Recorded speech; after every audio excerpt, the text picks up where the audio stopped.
ଆସ ଦୋକାନ ଏଇଠି।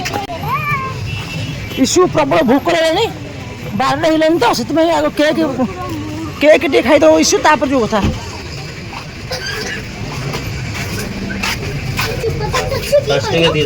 ମାନେ କେକ୍ କ'ଣ ଅଛି? 5 ଟଙ୍କା 10 ଟଙ୍କା କେକ୍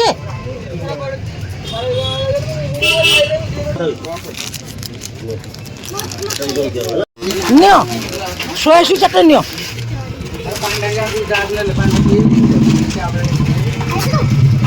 ତମେ ଶୁଣ ମୋ କଥା ଶୁଣ, ତମେ 2 ଜଣ ଯାଅ, ମୁଁ ଏଠି ପଇସା ଦେଇ ଯାଉଛି ହେଲା। ଏବେ ମୁଁ ସବୁ ପିଲାମାନଙ୍କୁ ଗୋଟେ ଇମ୍ପୋର୍ଟାଣ୍ଟ କଥା କହିବାର ଥିଲା, ତ ସେଥିପାଇଁ ସବୁ ପିଲାଙ୍କୁ ଏକାଠି ଡାକିଲି ଗୋଟେ ଜାଗାକୁ। ଆଉ କ'ଣ ସେ ଇମ୍ପୋର୍ଟାଣ୍ଟ କଥାଟା ଏବେ ଆପଣ ମାନେ ଶୁଣନ୍ତୁ। ସେଇଠି ସାଉଣ୍ଡ ହଉଛି, ଶୁଣେ ଏଇଠି ଡାକିଲି କ'ଣ ପାଇଁ ଶୁଣ ସମସ୍ତେ।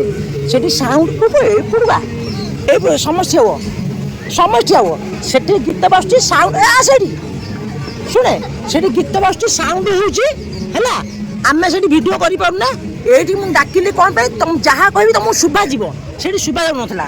ଦେଖ ମୋ ପାଖରେ କେତେ ପଇସା ଅଛି, ନୋଟ୍ ଦେଖ, ଏଇ ନୋଟ୍ଟା ଦେଖ, ହେଇ ଦେଖ 500 50 50 200 100 ଏ ସବୁ ପଇସା ଭୋଜି ସରିଲା ପରେ ସମସ୍ତେ ଦିଆହବ। ସମସ୍ତେ ଯାଇକି ଚକୋଲେଟ୍ କିଣି ଖାଇବେ ହେଲା।